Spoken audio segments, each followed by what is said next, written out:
প্রথম প্রশ্ন, জুমার দিন গোসল না করলে কি হয়, নামাজে কোনো ক্ষতি হবে? দ্বিতীয় প্রশ্ন, যে স্বপ্নগুলো দেখলে খুশির বার্তা আসবে সেই স্বপ্নগুলো কি কি? তৃতীয় প্রশ্ন, স্ত্রী মারা গেলে স্বামী তাকে দেখতে পারবে কিনা, তার খাটিয়া ধরতে পারবে কিনা? চতুর্থ প্রশ্ন, রাতের বেলা আয়াতুল কুরসি পড়ে হাতে তিনটি তালি দিলে কি হয়? পঞ্চম প্রশ্ন, দুধ ভাই বোনের বিবাহ কি জায়েজ আছে? আসসালামু আলাইকুম ওয়া রাহমাতুল্লাহি ওয়া বারাকাতুহু। আলহামদুলিল্লাহি ওয়াহদা আসসালাতু ওয়াসসালামু আলা মান লা নাবিয়্যা বা'দা। প্রিয় দর্শক, অত্যন্ত গুরুত্বপূর্ণ অনেক প্রশ্ন আমরা আপনাদের কাছ থেকে পেয়েছি। আজকের এই ভিডিওতে তার মধ্য থেকে উল্লিখিত নির্বাচিত গুরুত্বপূর্ণ 5টি প্রশ্নের জবাব নিয়ে বিস্তারিত আলোচনা করবে ইনশাআল্লাহ। সুতরাং মনোযোগ সহকারে ভিডিওটি শেষ পর্যন্ত দেখবেন, আর আপনার কোনো প্রশ্ন থাকলে অবশ্যই কমেন্টে লিখে যাবেন। আমরা পরবর্তী ভিডিওতে জবাব দেওয়ার চেষ্টা করব ইনশাআল্লাহ। তো প্রিয় দর্শক, আমরা সরাসরি প্রশ্নের জবাবে চলে যাব। একটি প্রশ্ন ছিল, দুধ ভাই বোনের বিবাহ কি জায়েজ আছে? দেখুন, আল্লাহ সুবহানাহু ওয়া তাআলা কুরআনুল কারীমের সূরা নিসার 23 নম্বর আয়াতে ওই সমস্ত নারীদের কথা স্পষ্টভাবে উল্লেখ করেছেন যেই সমস্ত নারীদেরকে বিবাহ করা সম্পূর্ণরূপে হারাম।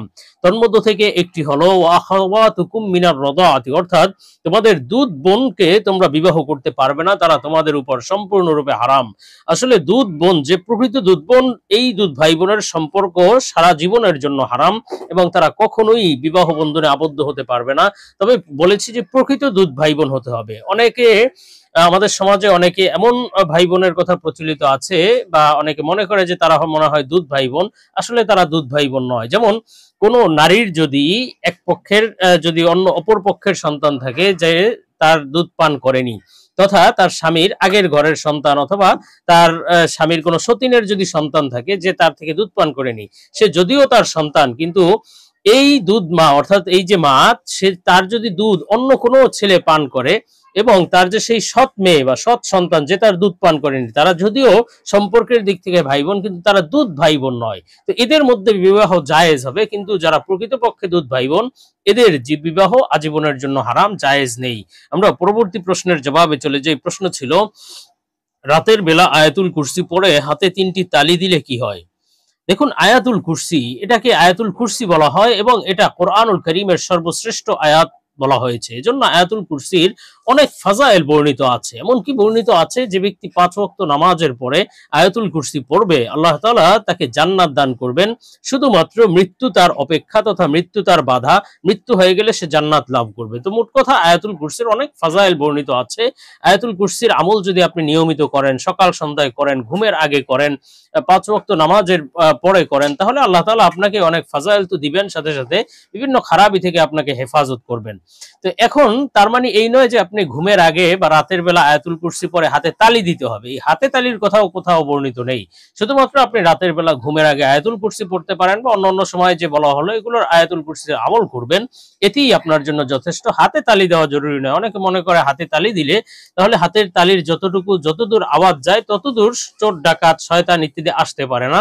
তো আয়াতুল কুরসি পড়াই যথেষ্ট। আয়াতুল কুরসির আমল ঘরে জারি রাখেন, আপনি নিজেও আমল করেন, এটাই আপনার জন্য যথেষ্ট। হাতে তালি দেওয়ার কথা প্রমাণিত নয়, এই কাজ করতে যাবেন না, এটা বিদআত বা কুসংস্কারের অন্তর্ভুক্ত। আমরা পরবর্তী প্রশ্নের জবাবে চলে যাব। প্রশ্ন ছিল, স্ত্রী মারা গেলে স্বামী তাকে দেখতে পারবে কিনা, তার খাটিয়া ধরতে পারবে কিনা? দেখুন, এই বিষয়টিও আমাদের সমাজে খুব প্রচলিত একটি বিষয়, যে স্ত্রী যদি মারা যায় বা স্বামী যদি মারা যায়, তাহলে স্বামী স্ত্রীর মধ্যে তালাক হয়ে যায়। তারা আর কখনো একে অপরকে দেখতে পারবে না, একে অপরকে স্পর্শ করতে পারবে না। এই বিষয়টি প্রচলিত আছে, যদি এই বিষয়টির কিছুটা তো সঠিক আর কিছুটা ভুল। প্রথমত, স্ত্রী যদি মারা যায় তাহলে স্বামী তাকে দেখতে পারবে না এমন নয়, স্বামী তাকে দেখতে পারবে। দেখা সম্পূর্ণরূপে জায়েজ, তবে গোসল দিতে পারবে না। গোসল দেওয়া জায়েজ নেই, বা স্পর্শ করা থেকে বিরত থাকবে। দেখা জায়েজ আছে। তেমনি ভাবে খাটিয়ে ধরতে পারবে। তাকে আপনার যদি কবরে নামানোর প্রয়োজন হয় তাহলে কবরে নামাতে পারবে কাপড়ের উপর দিয়ে, এটা জায়েজ আছে। সুতরাং এই বিষয়টি প্রচলিত, কথাটি ভুল। আর যদি স্বামী মারা যায় তাহলে স্ত্রী তার গোসল পর্যন্ত দিতে পারবে, এটা জায়েজ আছে। সুতরাং যে প্রচলিত কথা যে স্বামী স্ত্রীর মধ্যে বিচ্ছেদ হয়ে যায়, তালাক হয়ে যায়, এই বিষয়টি ভুল। আর স্বামী স্ত্রীকে গোসল দিতে পারে না, এর ভিন্ন কারণ আছে, হয়তো শাহওয়াত অথবা বিভিন্ন খারাপ চিন্তা আসতে পারে, সেই জন্য এটাকে নিষেধ করা হয়েছে এবং নাজায়েজ করা হয়েছে বা নাজায়েজ বলা হয়েছে। কিন্তু স্বামী স্ত্রীর মধ্যে বিচ্ছেদ বা তালাক হয়ে যায় এমন কোনো বিষয় নেই। আমরা পরবর্তী প্রশ্নের জবাবে চলে যাব। প্রশ্ন ছিল, যে স্বপ্নগুলো দেখলে খুশির বার্তা আসবে সেই স্বপ্নগুলো কি কি? দেখুন, স্বপ্ন আল্লাহ সুবহানাহু ওয়া তাআলার পক্ষ থেকে এক অনেক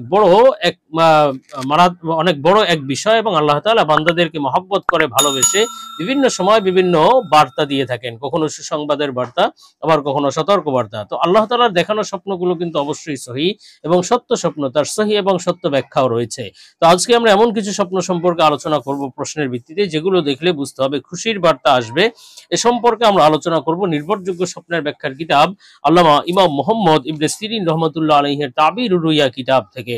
হযরত মুহাম্মদ ইবনে সিরিন রহমাতুল্লাহ আলাইহি বলেছেন, স্বপ্নে যদি কোনো ব্যক্তি টুপি দেখে, এই টুপি স্বপ্ন দেখা এটি আপনার জন্য বড় খুশির বার্তা।